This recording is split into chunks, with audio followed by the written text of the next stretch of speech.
Amigos do programa Direito e Cidadania, estamos de volta, o segundo bloco, recebendo o Dr. Frederico dos Santos Messias, ele que é juiz da primeira vara de Cubatão e também é coordenador da Escola Paulista de Magistratura. É isso, excelência? É isso. Boa noite.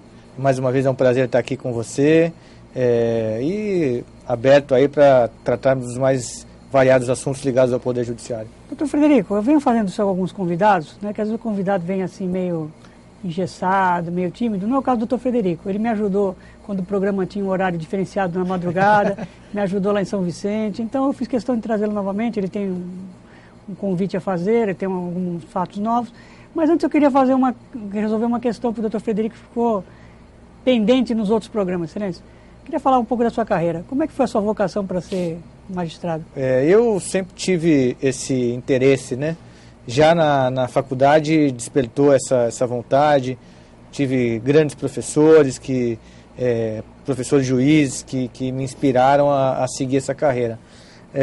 Aí foi aquele período difícil de estudo para o concurso. Você sabe que a rotina de estudo para um concurso como o da magistratura é extremamente desgastante. Na época não tinham esses cursos preparatórios aqui em Santos, a gente tinha que ir até São Paulo, então tinha todo esse desgaste. E aí, posteriormente aprovado, fui juiz substituto aqui em Santos por 4 anos, depois fui para Iguape, passei por Itaquaquecetuba, Itanhaém e agora estou lá na primeira vara de Cubatão. Então a carreira, eu acabei não indo muito longe por opção, né? Mas fiquei em alguns lugares assim bastante diferentes, né? Eu conversei com alguns amigos, advogados, procuradores, promotores. Um deles falou que quer ver você logo como desembargador. Acho que essa é uma situação difícil, né? Talvez eu peça a exoneração da carreira e tente pelo 5º, né? Talvez eu chegue mais rápido. Que é isso, modéstia, doutor Frederico. Bom, doutor Frederico, vamos falar de alguns assuntos de interesse aí para a população, né? Ele passou pela vara do júri também, né? Mas hoje houve tantas modificações. Então nós vamos falar de alguns assuntos que o doutor Frederico domina bem, porque a vara onde o doutor Frederico trabalha é cumulativa, né? Tanto resolve problemas criminais como problemas cíveis, né, excelência? Sim. Eu queria que o senhor falasse um pouquinho do papel do CNJ, né? Nós tivemos aí mutirões, o CNJ vem numa campanha aí de ressocialização do preso, essa questão aí da importância da independência do judiciário. Como é que o senhor vê isso na sua visão? O CNJ é um órgão relativamente novo, né?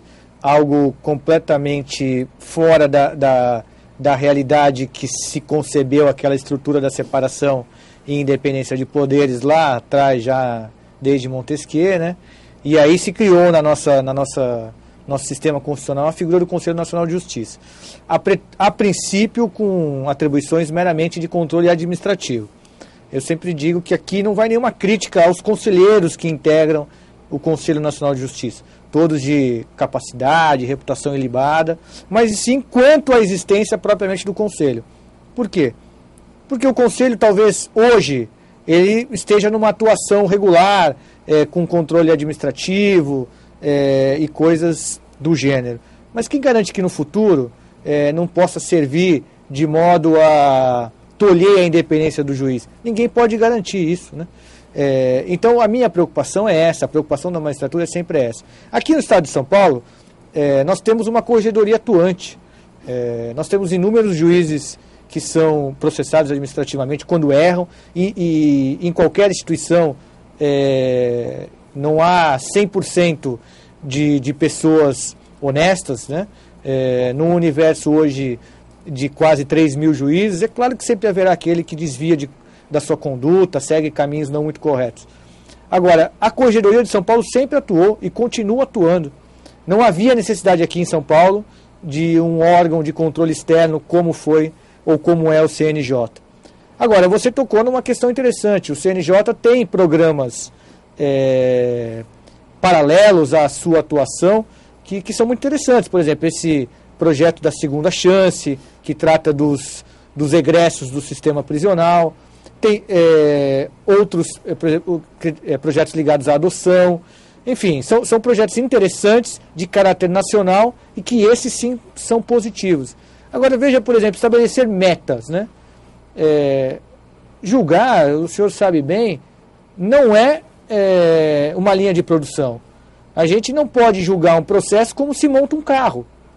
Porque se fosse assim, bastava um computador. não precisava ter a figura de um juiz. Então não dá para estabelecer metas de produtividade numa atividade que é intelectual, científica. E esse é o grande problema. E pior ainda, estabelecer metas sem que haja estrutura adequada para cumpri-las.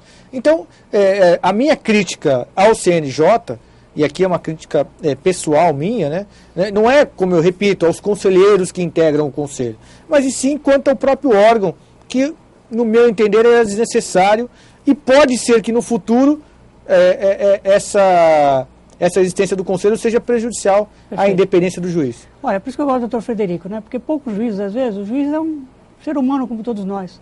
Tem um conhecimento, né, especial, porque se preparou, tem a sua função social de prestar o serviço de forma idônea, de forma imparcial, e o Dr. Frederico vem a público. É importante que a gente consiga ouvir os dois lados, né?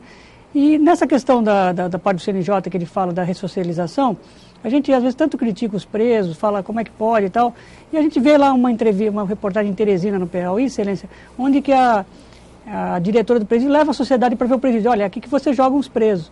E lá está conseguindo que eles façam trabalho de consertar bicicleta, e depois ele sai dali como um microempresário. Outra coisa que eu acho importante, doutor Frederico, a gente citar, já que o senhor falou, ele trouxe uma pautinha hoje. A gente é amigo do Dr. Frederico, mas eu sei que ele gosta de assuntos polêmicos. Eu fiz várias entrevistas, inclusive em Brasília, Excelência, e o ministro do Supremo, Marco Aurélio de Mello, viu como válido as férias dos advogados. Ele me deu uma colinha aqui, uma pautinha, normalmente a gente não faz pauta, então ele deu aqueles tópicos, né, aquela coisa de advogado para não se perder no que vai peticionar e pleitear, e o próprio juiz, né, naquilo que ele vai fazendo de fundamentação quando julga um processo. A questão da lentidão dos processos causa as férias das magistraturas, recesso forense em benefício dos advogados. Por que essa colocação sua aqui, Celso? Não. Como você bem falou, né? Às vezes a gente coloca a situação em tópicos e isso pode dar uma interpretação errada do que a gente realmente quer.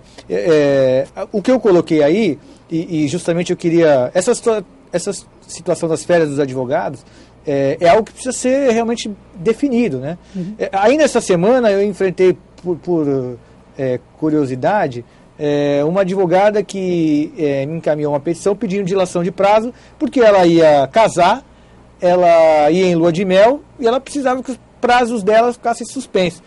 E aí eu disse, olha, infelizmente eu não tenho previsão legal para deferir isso, porque a outra parte certamente vai reclamar. Então eu acho que já era sem tempo de nós resolvermos essa questão das férias dos advogados.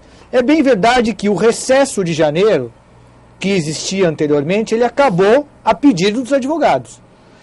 E aí o que se percebeu?